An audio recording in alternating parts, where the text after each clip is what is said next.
Part 2. Why are we the way we are? Where does our behavior come from?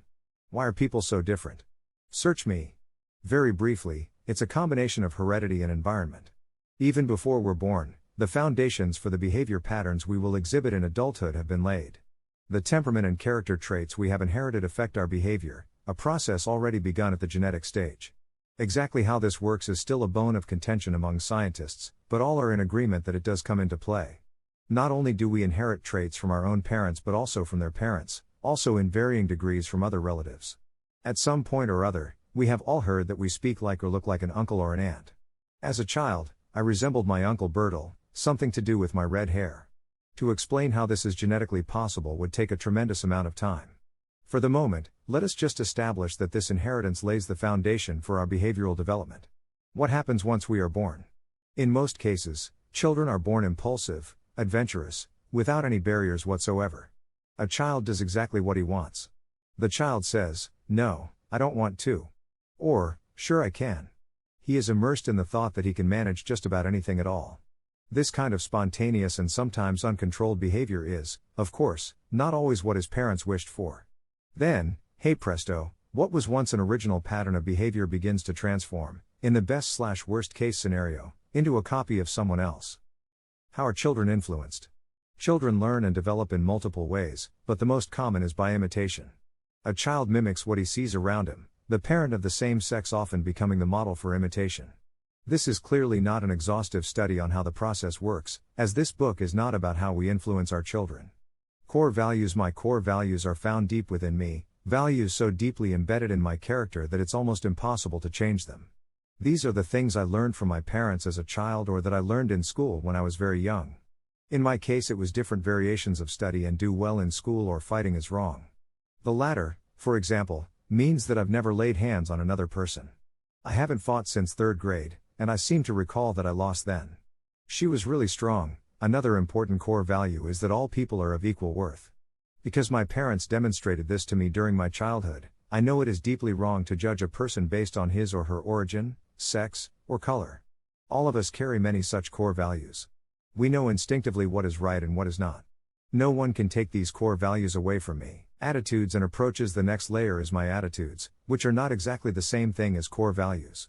Attitudes are things I have formed opinions about based on my own experiences or on conclusions I have drawn from encounters in the latter part of my schooling, high school, college, or my first job. Even experiences later on in life can form attitudes. A relative once told me that she didn't trust salespeople. She's definitely not alone in having strong feelings about salespeople, but in her case it resulted in comical practices. She couldn't buy anything without returning it.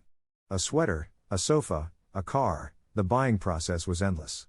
Every fact had to be examined and explored. No matter how much research she did beforehand, she always wanted to return her purchases afterwards. Once I had observed the pattern, I asked her why she did this, and she explained the reasoning behind her attitude. 85% of all salespeople were swindlers. Explaining that I too was a salesperson had little effect. To this day, I don't know if I belong to the 85% or if I can count myself among the fortunate 15%. The important thing is that an attitude can change. My relative had probably been badly fooled a number of times and therefore learned to distrust salespeople. However, if she had a number of positive experiences, her opinion could change. The results, both my core values and my attitudes, affect how I choose my behavior. Together they form my core behavior, the real person I want to be.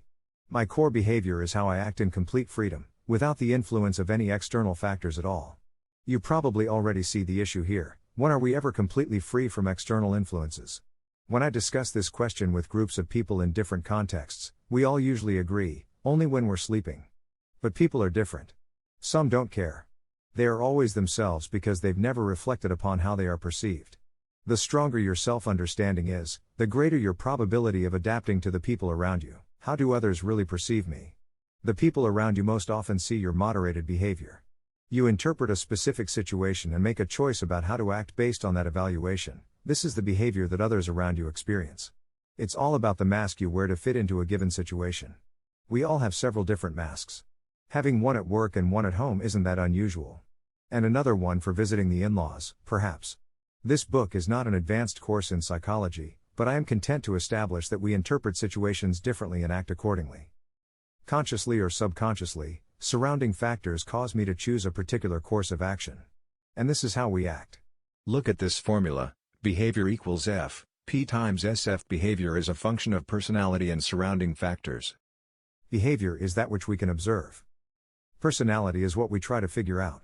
Surrounding factors are things that we have an influence on. Conclusion: we continually affect one another in some form or other. The trick is to try to figure out what's there, under the surface. And this book is all about behavior.